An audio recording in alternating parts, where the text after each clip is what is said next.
Olá, tudo bem? Bem-vindo ao curso Manejo de Resíduos na Propriedade Leiteira. Nós estamos no módulo 2, onde estamos tratando sobre uma tecnologia de tratamento de resíduos líquidos, as chamadas áreas vegetadas. No capítulo 1, vimos as vantagens e desvantagens dessa tecnologia.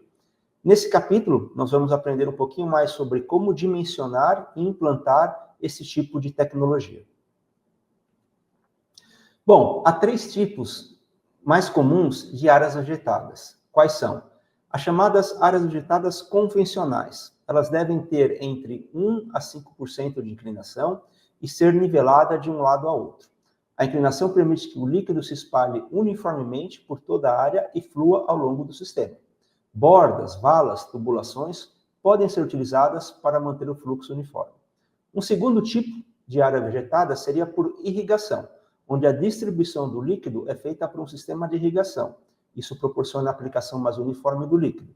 São recomendadas em situações em que a aplicação por gravidade não é viável. Claro que também existe uma diferença em custo de implantação, né? Um sistema de área vegetada por irrigação, ele vai ter um maior custo do que o sistema convencional, onde você não tem a necessidade de adquirir os equipamentos de irrigação, não tem o consumo de energia elétrica, porque você aproveita só a gravidade para fazer a distribuição do líquido pela área vegetada.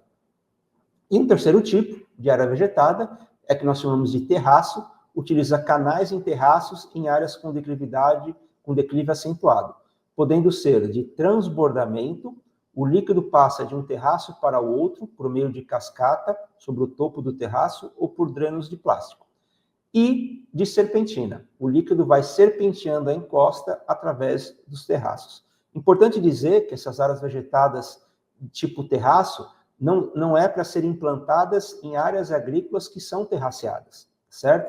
Você vai especificamente separar uma área, utilizar terraços, aqueles mesmos terraços que você utiliza em áreas agrícolas, mas com um objetivo único, né? Que é tratar o efluente líquido.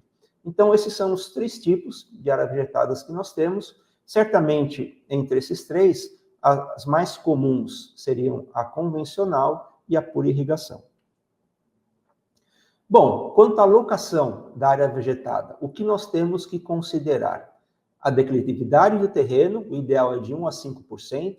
Declividades maiores do que 5%, você começa a ter maior risco, né, de o efluente escorrer para fora da área vegetada. Nós não queremos que isso aconteça. O tipo de solo da área, maior risco de solos com textura grossa.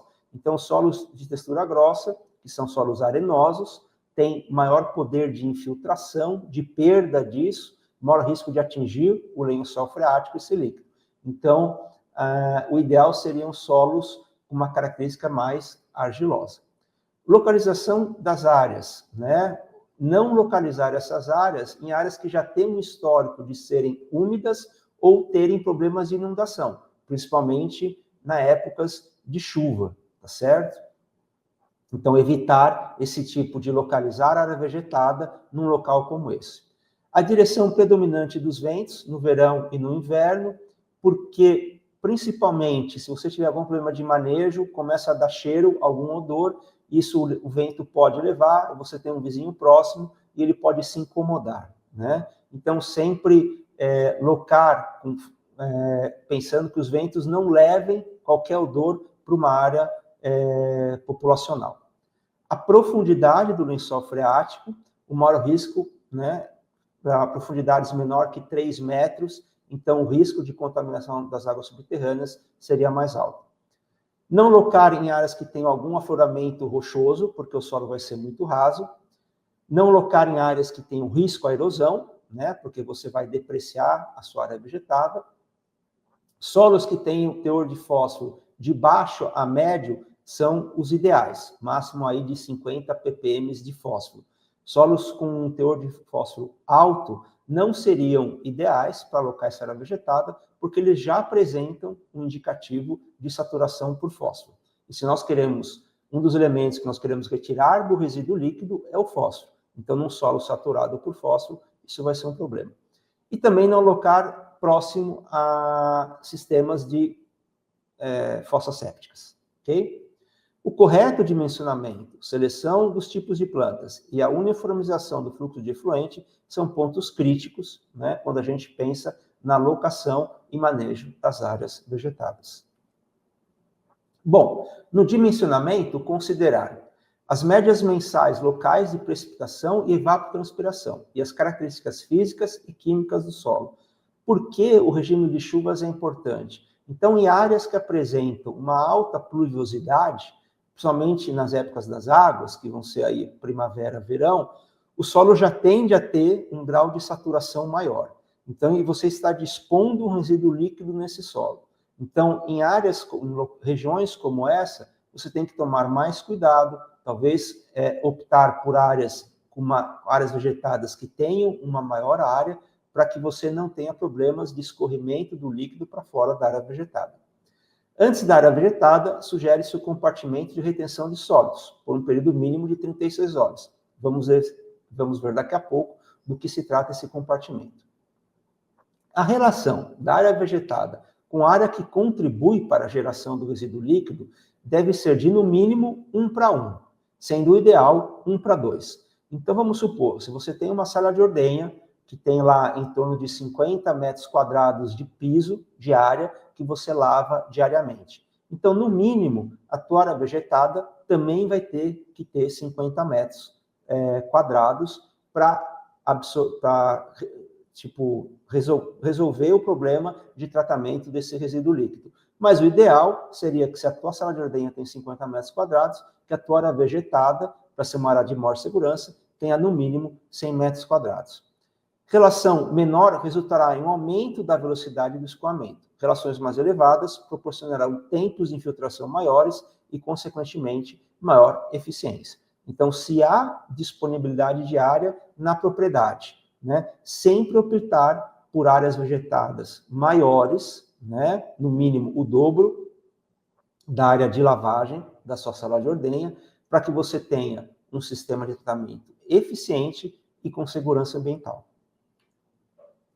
Aqui só um exemplo, né, considerando aí uma disponibilidade de área de 1,25 metros quadrados por vaca em lactação na sala de ordenha e de 2,5 metros quadrados de área na sala de espera, você teria um total aí de 375 metros quadrados de área, 3,75 metros quadrados de área por vaca em lactação. Então, eu fiz uma tabelinha aqui, só para vocês terem uma ideia, né, conforme o número de vacas em lactação vai aumentando, e conforme a relação área com a área da área vegetada. Então, eu coloquei aqui 3 escalas, de 1:1, 1:2 e 1:2,5. Então, é claro, quanto maior o número de vacas em lactação e quanto maior a relação de piso a ser lavado com o tamanho da área vegetada, maior vai ser o tamanho da área vegetada. Então, aqui, para vocês terem uma ideia, se você tiver 10 vacas em lactação com uma relação 1:1, você vai ter uma área vegetária de 31 metros quadrados. Se essa relação for 1:2,5, né, essa área vegetada já vai ser de 78 metros quadrados. Isso seria o ideal, como eu falei, uma área vegetada maior, maior eficiência de tratamento e maior segurança ambiental. Então, esse é só um exemplo, né, para vocês terem como referência, mas nós vamos ver como calcular esse tamanho da área vegetada de forma mais precisa. Então, a área deve ser suavemente inclinada, como eu já falei, de 1 a 5%, para permitir o movimento lento do efluente. Declives inferiores a 1% proporcionarão a formação de poças. Áreas com mais de 5% de declividade podem propiciar a formação de canais, ou seja, o líquido escorre muito rápido, o líquido vai optar por transportes preferenciais, o risco de se formar canais muito alto. Recomenda-se áreas maiores que 4 metros para fornecer maior capacidade de retenção hidráulica e menos estresse sobre a vegetação. Faixas longas e estreitas podem ser usadas em áreas íngremes. Faixas em serpentinas, que seria uma área vegetada tipo terraço, podem fornecer um maior comprimento de fluxo em áreas confinadas. Então, quando você tem uma pequena área, se você serpentear, né, a tua área vegetada, você aumenta a relação de área por volume de resíduo líquido a ser tratado. Chuvas fortes e elevado volume de efluente entrando na área vegetada ao mesmo tempo pode sobrecarregar a capacidade do solo de absorver as águas e o efluente. Como eu falei, principalmente em regiões de alta pluviosidade, o solo no verão pode estar já saturado e você aplicando esse líquido a ser tratado, esse líquido não penetraria no solo como deveria e podendo escorrer para fora da área vegetada.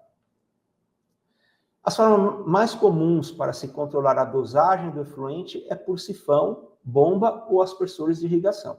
A distribuição deve ser o mais uniforme possível, a fim de evitar fluxos preferenciais. Então, você deve aplicar o resíduo líquido em toda a área da sua área vegetada, e não em algumas áreas, né? Porque se você aplicar em algumas áreas, você não vai estar explorando a eficiência máxima de tratamento da sua área vegetada. Então, um dos segredos e dos pontos fundamentais no manejo da área vegetada é a distribuição uniforme do líquido nessa área. Existem muitos produtores que já utilizam essa tecnologia nas propriedades, mas o que eu vejo comumente é que existe um cano, né, que conduz o resíduo líquido proveniente da lavagem à sala de ordenha, e esse cano ele é único e ele está dispondo isso numa área ali próxima à sala de ordenha, num único ponto. Então, o que acaba acontecendo? Um grande empoçamento, a formação de um canal, processos erosivos. Então, a ideia do produtor ou da produtora foi correta, né? De pegar aquele resíduo e dispor ali numa área que ele separou. Mas a forma que ele está dispondo está errada, porque ele não está dispondo o líquido de forma uniforme.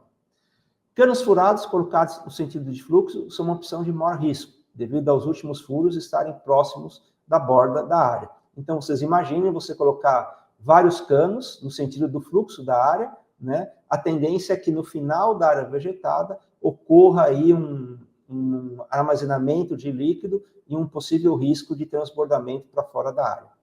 Uma cova rasa pode ser feita na extremidade inferior da área para armazenar qualquer escoamento superficial em excesso. Isso seria uma medida de segurança, né? Abaixo da tua área vegetada, você faria uma pequena cova, porque mesmo que haja um extravasamento de líquido para fora da área vegetada ao final dela, esse extravasamento seria retido nessa cova, permitindo que isso não se espalhe em áreas que não deveriam, ok?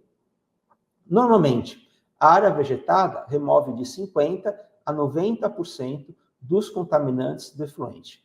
Essa maior ou menor eficiência depende de vários fatores, como nós vamos ver, como o tipo de vegetação, o tipo de solo, a quantidade de volume de efluente que você aplica diariamente, tudo isso vai condicionar ela a ser mais ou menos eficiente. Mas, como vocês podem ver, ela tem uma eficiência muito boa em termos de tratamento. Especificamente quanto ao solo, né, que nós vamos escolher essa área vegetada, algumas características desse solo. Então, processos biológicos, físicos e químicos reduzem o potencial de movimento dos contaminantes da zona radicular para as regiões profundas do solo. A atenuação desses processos aumenta à medida que o teor de argila aumenta. Então, como eu falei, sempre a gente, se for possível, optar por áreas onde nós temos solos mais argilosos e com pouco teor de areia, né? Porque o risco de infiltração e a velocidade de infiltração é muito maior em solos arenosos. A argila tem uma permeabilidade muito baixa, retardando o movimento dos contaminantes e aumentando o tempo de contato. Mas a baixa permeabilidade dos solos argilosos aumenta o risco de escorrimento superficial. Solos argilosos, quanto mais argila, mais eles podem ficar saturados, né, pelos líquidos, e daí nós perderíamos a capacidade de filtração e aumentaremos o risco de escorrimento. Solos mais profundos aumentam o tempo de contato de um contaminante com a matéria mineral e orgânica. Sugere-se solos com permeabilidade de meio a 5 centímetros por hora, até uma profundidade de 150 centímetros. Então, é uma profundidade bem razoável. Solos com altos níveis de fósforo devem ser evitados devido ao potencial de movimento do pé solúvel. Como eu já falei, né, se um dos objetivos é tratar o fósforo que está no resíduo líquido, mas naquele solo ele já apresenta uma saturação por fósforo, essa área não seria o ideal para nós implantarmos a tecnologia da área vegetada. A área vegetada ideal deve ser composta por 2 compartimentos, um componente de retenção de sólidos e um componente de tratamento do efluente. O que seria esse compartimento de retenção de sólidos? A função dele é distribuir lentamente o líquido pela área vegetada, podendo ser de 3 formas. O compartimento de liberação irrestrita, o escoamento para a vegetada não é restringido devido à capacidade de armazenamento do compartimento, ou seja, existe a lavagem na sala de ordenha, antes da área vegetada você teria um compartimento que nada mais é do que um tanque escavado que deve ser impermeabilizado, seja de alvenaria ou usando geomembrana, tá certo? E então entraria o líquido da lavagem da ordenha nesse compartimento e desse compartimento se aplica na área vegetada. Esse compartimento ele vai, quando ele é de liberação restrita, ele vai servir também para retenção de sólidos mais grosseiros, né? Ou algum galho, algum tipo de lixo que poderia ir para a vegetada, ficaria restrito a esse compartimento. O compartimento de liberação passiva, quando o escoamento do líquido se dá lentamente, num período de 36 a 72 horas. O compartimento é dimensionado para suportar, no mínimo, a maior chuva em 10 anos, em 1 hora, ou, de preferência, a maior chuva em 25 anos, em 24 horas. E o compartimento de liberação ativa. O escoamento é controlado para que o operador determine o melhor momento para a liberação. Este tipo requer que o compartimento tenha capacidade suficiente para o controle do escoamento, bem como para suportar a maior tempestade em 25 anos, em 24 horas. Então, vocês veem que os tipos de compartimento, né, eles vão desde um compartimento mais simples, sem controle algum, que seria o de liberação irrestrita, até o compartimento mais avançado, que seria o de liberação ativa, onde o operador determina a quantidade de volume que vai ser aplicada diariamente na área vegetada. Claro que você ter o compartimento de liberação ativa é o mais seguro de todos os compartimentos, certo? Porque você está relacionando a tua área vegetada, a capacidade de tratamento dela, exatamente com o volume que ela pode suportar. E principalmente, se tiver uma grande chuva, né, e o teu solo já está saturado, você conseguiria reter esse líquido no compartimento, esperar para que o solo perca um pouco dessa umidade para você fazer a aplicação. Quando você não tem um compartimento, ou você tem um compartimento de liberação irrestrita, você não consegue fazer esse controle. Se o teu solo estiver saturado, né, você vai continuar aplicando o resíduo líquido ali, e o risco de escoamento e disso sair da área vegetada é muito grande.